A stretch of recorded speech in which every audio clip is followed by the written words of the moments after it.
start off by telling us a little bit about yourself and how you got involved in the Yeah, my name is Sarah Mayo, and I am the Community Engagement Coordinator here at World Hunger Relief. So that basically means I'm in charge of all of our educational programming. So I do a lot of outreach with the public school system, with Baylor and other universities in the area. I run our summer farm camp where we have kids from all over the community come and learn about sustainability and farming and nutrition and those kind of things. Yeah, I get to really spearhead the education part of World Hunger Relief's mission. I got hired on here in February of this year, and it's been really cool to jump into something that's got such a rich history. The farm's been around for almost 50 years, so there's been a lot of life that's been lived here. The farm was started in 1976 by Bob and Jan Sally. They had a heart for feeding the hungry, and they were gospel singers, so they would actually sing and raise money for world hunger. And so they built this place and used it to train and send missionaries and other people who wanted to go overseas to help with the problem of hunger across the globe.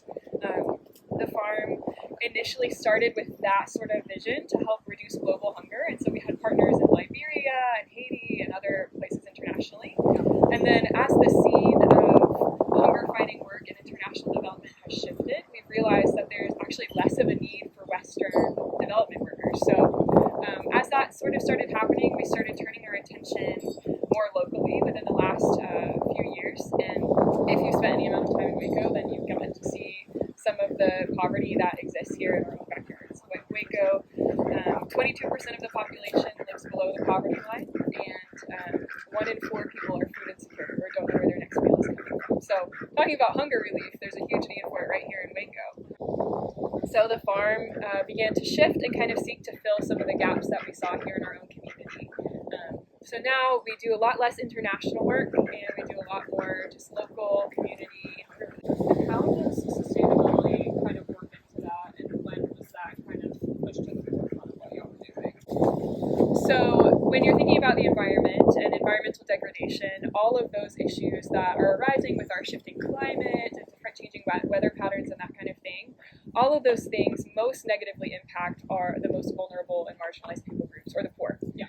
And that's just because they don't have the same margin that people in more affluent situations do. And so when we're talking about sustainability, I really do view it as a human issue. I really value nature for what it is. I think having vibrant ecosystems and natural landscapes is really wonderful, but I think about it as important from a perspective of caring for the poor. So if we have increased hot days, and as that continues to shift, the air conditioning bills keep getting higher and higher. Housing, you have higher mold expectations and stuff for your housing, and all of that is harder to adapt to if you don't have financial margin, or if you're unhoused, or those kind of things. Sustainability has always been a part of the farm's mission, and a lot of that is not only for the sake of preserving and conserving our natural resources, but also for the sake of caring for those marginalized and vulnerable people groups. 100%. I absolutely love that. Yeah. What led you to get into this field of work? What drew you to the farm specifically? Faith is a huge reason that I'm involved in all this. I really love Jesus, and he is very clear about feeding the hungry and caring for the poor. And so personally, that's what drives me to be a part of work for social good. Yeah. I also really love agriculture. I think it's the coolest thing ever. My background is in environmental biology. The whole reason was to have an impact on human need. Yeah. And if you think about human need, it doesn't get more close than food, because everybody has to eat. I started in Florida at a farm similar to this one, and did a lot of tropical agricultural development. My husband and I moved here in January, and I got hired on the farm soon after. So going back to kind of the education part of that, can you kind of walk us through the different programs y'all do, and how that directly affects Waco children and communities? So we offer a bunch of different educational programming. As far as hunger relief goes, we're more of a teach them in to fish than give them in fish kind of organization.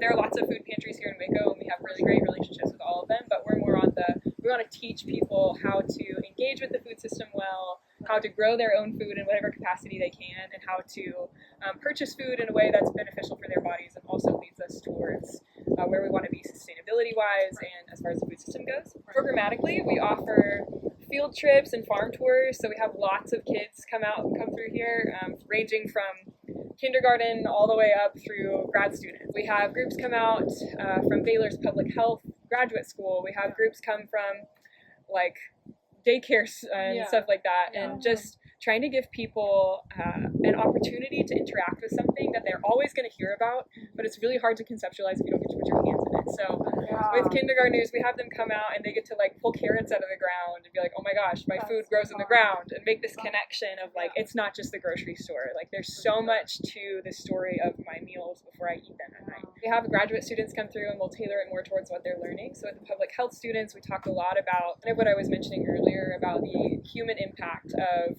sustainability and our environmental degradation, as well as we have like nutrition classes come out, so we'll talk about how regenerative farming yields more nutrient-dense produce and that kind of thing. Beyond field trips and farm tours, we also, like I mentioned, have our summer farm camp, which is where we have kids from ages 5 to 12 come out for a morning at a time for a whole week, and they learn about all the different things the farm does. So we have our livestock, our gardening, composting, and education and sustainability, and they get to engage with it all, play a bunch of games, get really dirty. It's really cool to hear the stories come out from parents in our like farm camp surveys, where kids are just like my kid's never eaten zucchini in his life, and now all of a sudden he loves it. Just that the kids being like, this is truly the best thing I've ever experienced. And it's cool to see just how like we could almost have no programming, and coming out here would be such a thrilling experience, because there's something about it that just calls to all of us. We also offer a lot of volunteer opportunities. We have so many volunteers, and we could not exist without volunteers. Tons of Baylor students, tons of just random community members who want to be involved. Day in the life looks like keeping plants and animals alive. We're growing vegetables, which requires a lot of hands-on work, and then we've also got sheep and cattle and rabbits, chickens, and ducks, and they all require daily attention to stay alive, just like you and me.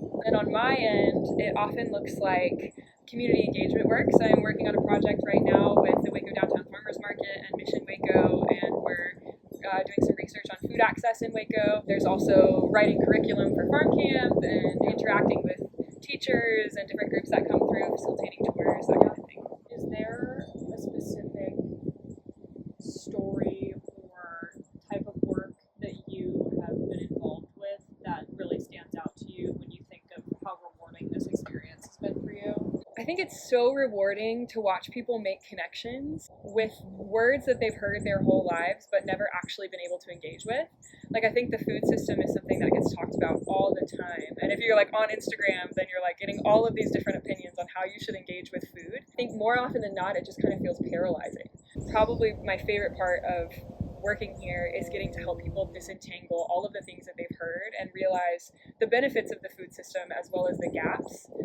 And I particularly see that with the older groups that come through. You know, with kids, it's like they're so thrilled to see an animal and to like eat something out of the ground. And that's also huge, because it's laying this foundation for them to care about those things. But I think I particularly find it rewarding to help like college students and graduate students kind of tease out like, what are my actual opinions and convictions about the food system? What advice would you give to people who want to try to find a more sustainable, affordable way of eating and don't really know where to start?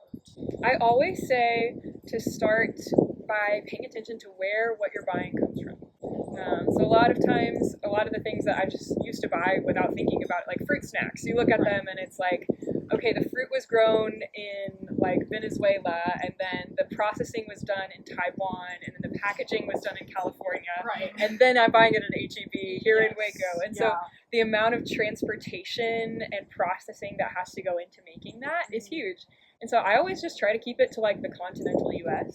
And then beyond that, I would say try and get out on a farm and try and learn what it actually takes to produce the food that we eat on a regular basis. Because for me, that was life-changing. And just like, I'm like, oh, it's actually really costly to grow all of this chicken that I consume.